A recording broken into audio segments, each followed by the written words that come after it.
విశాఖలో Google data centre ఏర్పాటు కాబోతోంది.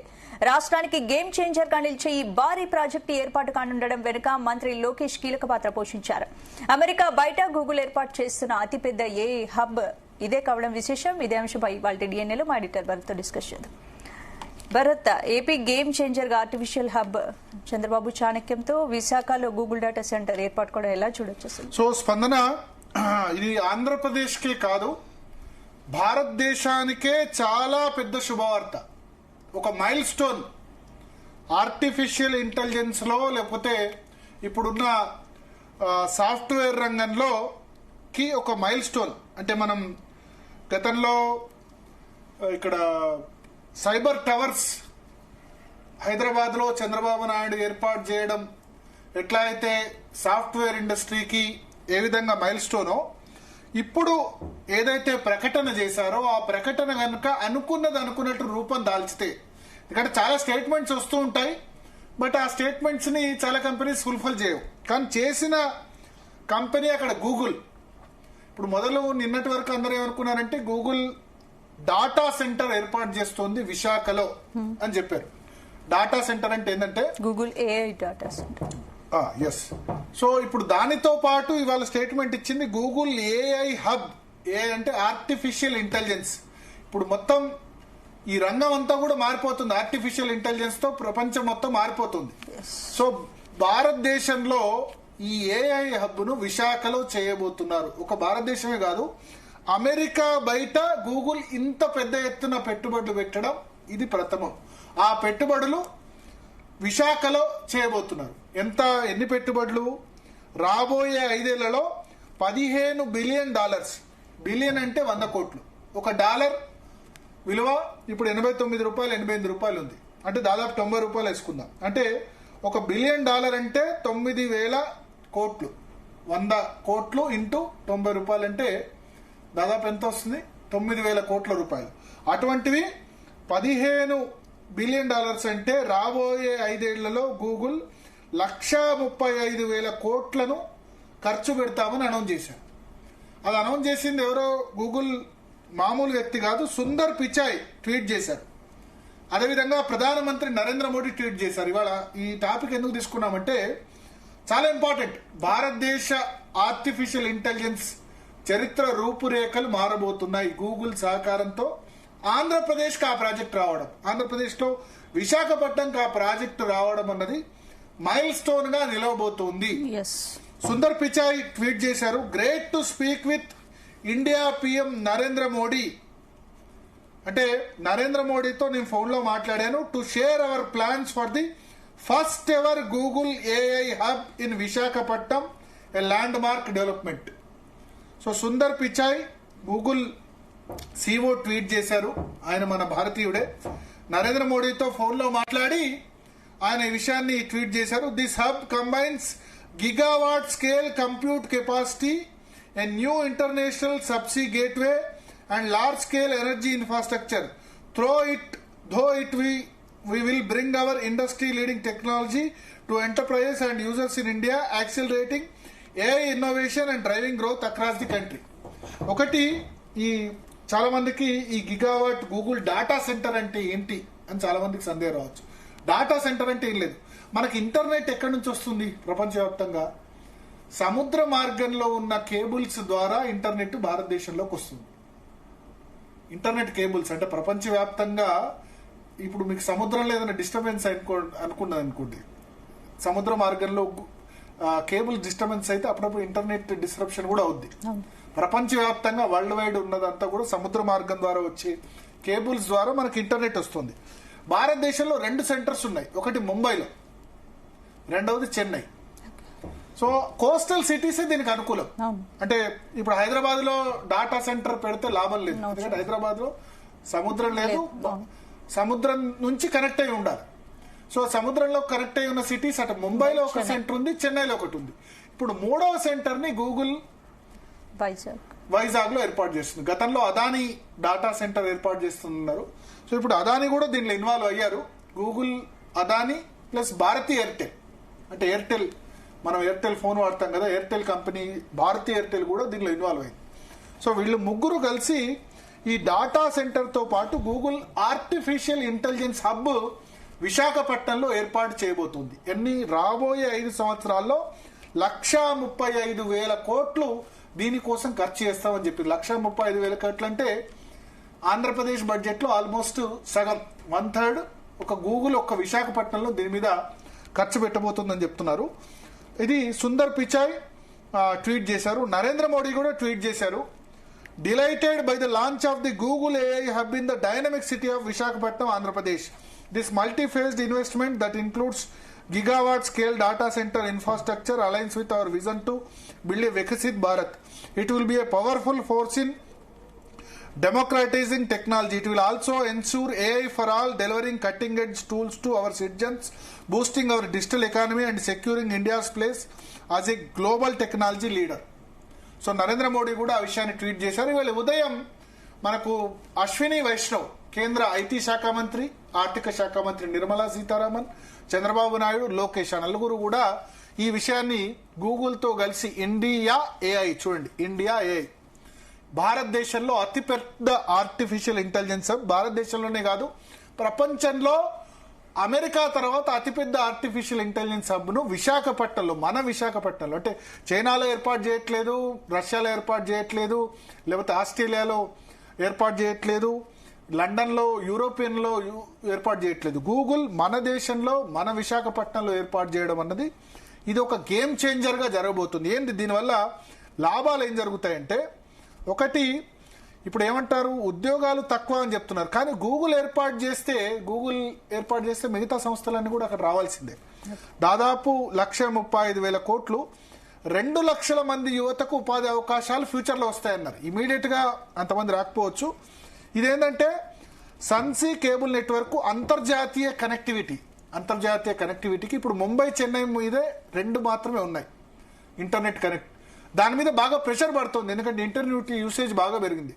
సో ఇప్పుడు మన దేశానికి కూడా విశాఖలో మరొక కోస్టల్ సిటీలో ఈ కేబుల్స్ మార్గం రావడం అన్నది చాలా గొప్ప విషయం. ఇది రాష్ట్రానికే కాదు దేశానికే చాలా గర్వకారణమైన మైలురాయి కాబోతుంది. సో ఇది అనుకున్నట్టు జరుగుతుంది. ఎందుకంటే గూగుల్ సంస్థ మేము 1,35,000 కోట్లు ఖర్చు పెడతామని చెప్తున్నారు. రేపు వాళ్ళు పెట్టకపోవచ్చు, కానీ మంగళవారం ఇవాళ మధ్యాహ్నం ప్రకటించిన దాని ప్రకారం చూస్తే ఇది ఒక చరిత్రాత్మక అభివృద్ధి. కేవలం డాటా సెంటర్ నిర్మాణం కాదు, టెక్నాలజీ వ్యవస్థ ఉంటుంది. మొదటిది గిగావాట్ స్థాయి కంప్యూటింగ్ సామర్థ్యం గల అత్యాధునిక డాటా సెంటర్ క్యాంపస్. రెండవది డీప్ లెర్నింగ్ ఏఐ మోడల్ శిక్షణకు అవసరమైన శక్తివంతమైన టీపీయూ, అంటే ఏఐ సంబంధించి సెంటర్. జీపీయూ కంప్యూటింగ్ వసతుల్ని ఇది పూర్తిగా అందిస్తుంది. ఈ అత్యాధునిక డాటా సెంటర్ ఒక లైబ్రరీ లేదా ఒక శక్తివంతమైన మెథడ్గా ఊహించుకొని ఆర్టిఫిషియల్ ఇంటెలిజెంట్ లో మొత్తం, అంటే ఇప్పుడు మనం గూగుల్ అంటే మనకు గూగుల్ సెర్చ్ కానీ, యూట్యూబ్ కానీ, జీమెయిల్ కానీ, ఇవన్నీ గూగుల్ సంబంధించిన అనుబంధ వాటి కాబట్టి ఈ డాటా అంతటిని ఎక్కడో దగ్గర భద్రపరచాలి కదా.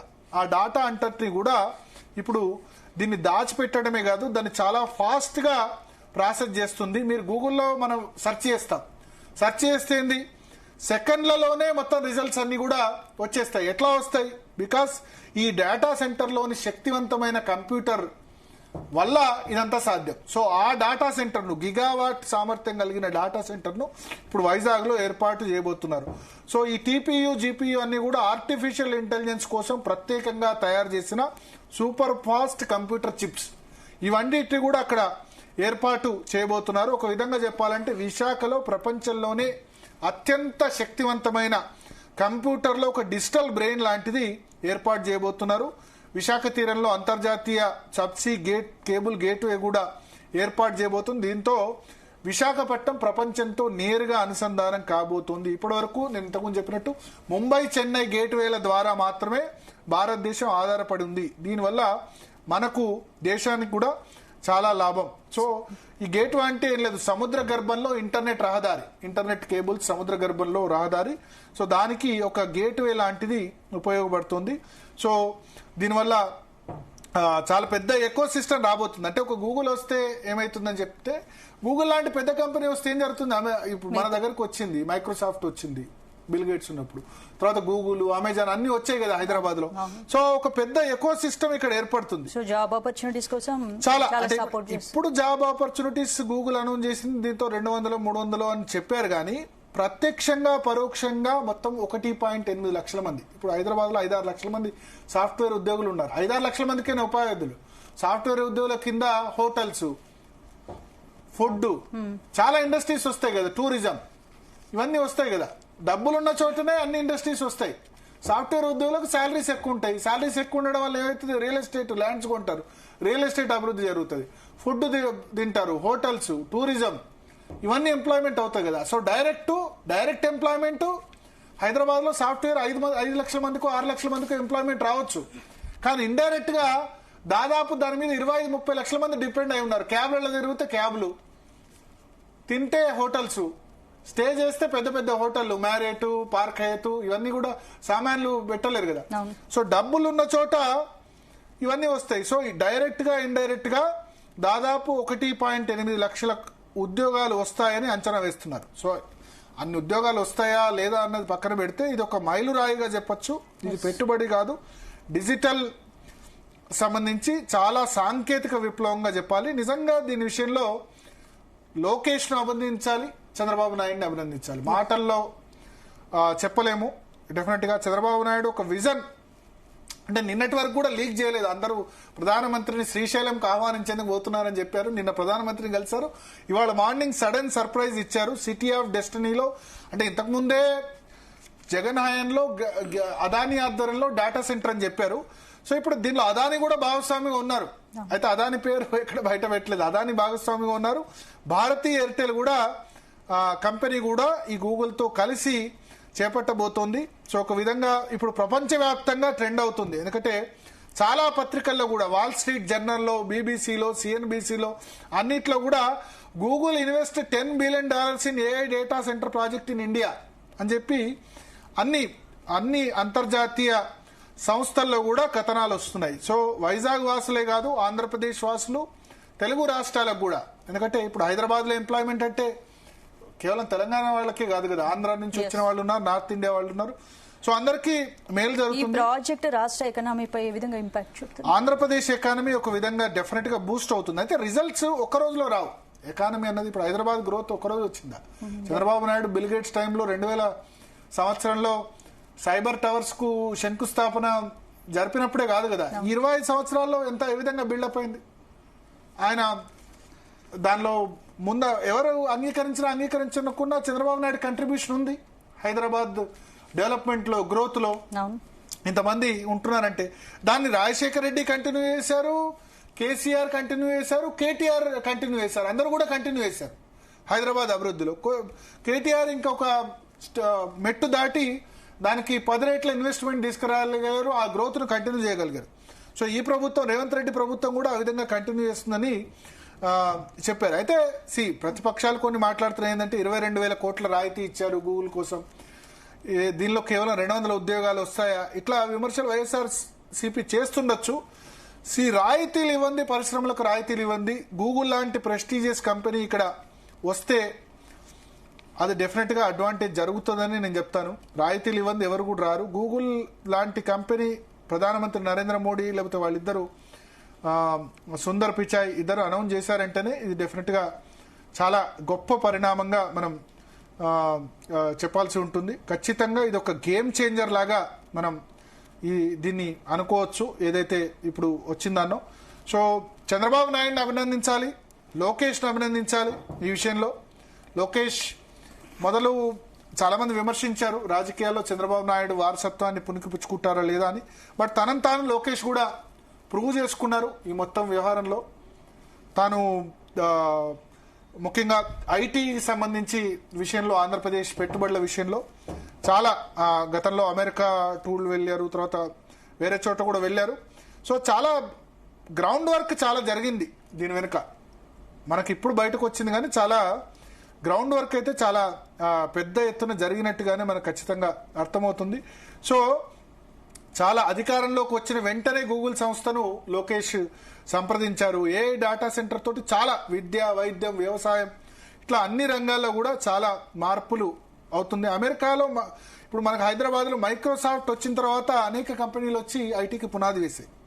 గూగుల్ అయినా, డెలాయిట్ అయినా, టీసీఎస్ అయినా, ఇన్ఫోసిస్ అయినా, మన దేశ కంపెనీలు కూడా అన్ని లైన్ కట్టాయి.